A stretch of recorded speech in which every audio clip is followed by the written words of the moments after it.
তৈরি করে নিতে পারবেন। বলতে পারেন এটা লাচ্ছা সেমাই তৈরি করার মাস্টার ক্লাস। তাছাড়া আপনারা এইভাবে একবার তৈরি করে 1 বছর পর্যন্ত সংরক্ষণ করে রেখে দিতে পারবেন। আর অনেক সময় দেখা যায় লাচ্ছা সেমাই তৈরি করার পরে রেখে দিলে তেল কাশতে গন্ধ হয়ে যায়। তাই শুধুমাত্র আপনাদের জন্য ছোট ছোট টিপস সহ বেকারের স্টাইলে এই লাচ্ছা সেমাইটা তৈরি করে দেখাবো। এখন কথা না বাড়িয়ে দেখে নেই আমি কিভাবে লাচ্ছা সেমাইটা তৈরি করলাম। এই লাচ্ছা সেমাই তৈরি করার মূল উপকরণ হচ্ছে ডালডা। এখানে আমি 100 গ্রামের মতো ডালডা নিয়ে নিছি। এখন এই ডালডাটাকে খুব ভালোভাবে গরম করে গলিয়ে নিতে হবে। ডালডাটাকে আমি প্লেটে রেখে গলিয়ে নিছি। এখন আমি এখানে দিয়ে দিব হাফ কাপ পরিমাণ রান্নার সাদা তেল। এখন যেহেতু ডালডাটা গরম আছে এজন্য কিন্তু পাতলা, যখনই ডালডাটা ঠান্ডা হয়ে যাবে তখন কিন্তু এই তেলগুলো একদম জমে যাবে। এখন এই তেল আর ডালডার মিশ্রণটাকে একটা সাইডে রেখে দেব। এদিকে একটা বলে আমি 1.5 কাপ পরিমাণ ময়দা নিয়ে নিছি। 1.5 কাপ ময়দার জন্য এখানে আমি 3 চামচ পরিমাণ চিনি দিয়ে দিলাম হাফ চামচ পরিমাণ লবণ। এখন অল্প অল্প করে পানি দিয়ে সফট একটা ডো তৈরি করে নিতে হবে। একেবারে সফটও না, একেবারে শক্তও না। আমি দেখিয়ে দিব কিভাবে এই ডোটা তৈরি করে নেবেন। অবশ্যই এখানে চিনি ব্যবহার করবেন, এতে করে কিন্তু সেমাইগুলো অনেকটাই ক্রিস্পি হবে। আর এই তো দেখতেই পাচ্ছেন ঠিক এইভাবে আমি ডোটাকে তৈরি করে নিছি। কতটা সফট হয়েছে এই ডোটা দেখেই নিশ্চয়ই বুঝতে পারতেছেন। আমি প্রায় 10 মিনিটের মতো এই ডোটাকে খুব ভালোভাবে মথে নিছি। অবশ্যই এরকম সফট একটা ব্যাটার তৈরি করবেন। এখন এই ডোটাকে আমি 4 ভাগে ভাগ করে নেব। আপনারা চাইলে 3টেও কিন্তু ভাগ করে নিতে পারেন। আমি এখানে 4টা ভাগ করে নিলাম। এখন এই 4টা লিচিকে ঠিক এইভাবে হাত দিয়ে গোল করে নেবেন। আমি কিভাবে এই লিচিগুলো গোল করতেছি আপনারা দেখলেই কিন্তু বুঝতে পারবেন। আর এতে দেখতেই পাচ্ছেন এভাবে আমি 4টা লিচি সমান করে নিছি। আগে থেকে যে আমি ডালডা আর তেলের মিশ্রণটা আমি একসাথে করে রাখছিলাম, ওই মিশ্রণটা কিন্তু এখন অনেকটা ঠান্ডা হয়ে গেছে। এই পর্যায়ে এসে আমি এখানে দিয়ে দিব কর্নফ্লাওয়ার। এখানে আমি 2 বারে হাফ কাপ পরিমাণ কর্নফ্লাওয়ার ব্যবহার করলাম।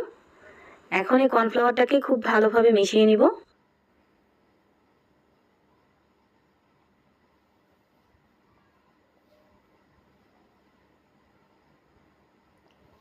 কর্নফ্লাওয়ারটাকে আমি খুব ভালোভাবে মিশিয়ে নিছি। এখন আগে থেকে তৈরি করে রাখা লিচিগুলো আমি মাঝ বরাবর এইভাবে ডোনাটের শেপ দিয়ে নিব। এখন তেল, কর্নফ্লাওয়ার আর ডালডার মিশ্রণে এইভাবে রেখে দেব।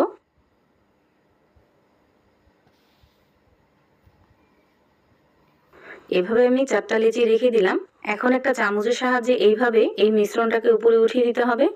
এতে করে কিন্তু লিচিগুলো অনেকটাই সফট হয়ে যাবে। প্রায় 1 থেকে 2 মিনিট পর পর আপনারা ঠিক এইভাবে এই লিচিগুলোর উপরে এইভাবে এই মিশ্রণটা দিয়ে দিবেন।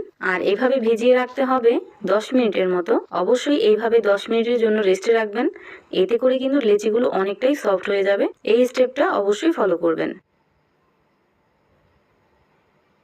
আর এই যে দেখতেই পাচ্ছেন 10 মিনিট হয়ে গেছে। যেহেতু এখানে ডালডা দেওয়া আছে এজন্য এইরকম নারকেল তেলের মতো হয়ে গেছে। এখন একটু উল্টিয়ে পাল্টিয়ে দিব। আর লিচিগুলো আমি একবার একটু হাত দিয়ে বড় করে নেব। শুধুমাত্র আপনাদের দেখানোর সুবিধার্থে এই ভিডিওটা আমি একটু লং রাখবো, যাতে করে আপনারা একদম পারফেক্টভাবে এই লাচ্ছা সেমাইটা তৈরি করে নিতে পারেন।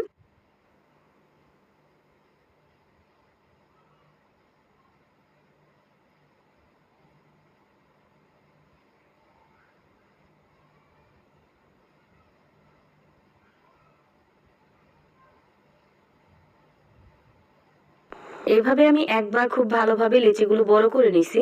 এখন এই লিচিগুলো একটা একটা করে আমি এইভাবে বড় করে নেব। আর কোনোভাবে কিন্তু টানা হেঁচড়া করা যাবে না। আপনি হাতে নিয়ে এইভাবে করলেই দেখবেন লিচিগুলো খুব সহজে বড় হয়ে যেতেছে। এখন এইভাবে প্যাচগুলো দিব আর একটা একটা করে এইভাবে রেখে দেব। আর প্লেটটাকে ঘুরিয়ে ঘুরিয়ে আমি করে নেব। একটা লিচি রেস্ট পাওয়ার কারণে ওই লিচিটা অনেকটা সফট হয়ে যায়। পরবর্তীতে আপনি আরেকটা করবেন, তাহলে আরেকটা লিচিও কিন্তু ঠিক একইভাবে রেস্ট পাবে আর ওই লিচিটাও খুব সহজে বড় হয়ে যাবে। এভাবে আমি 7 বার প্যাচ দিয়ে আপনাদেরকে আবার দেখিয়ে দিব।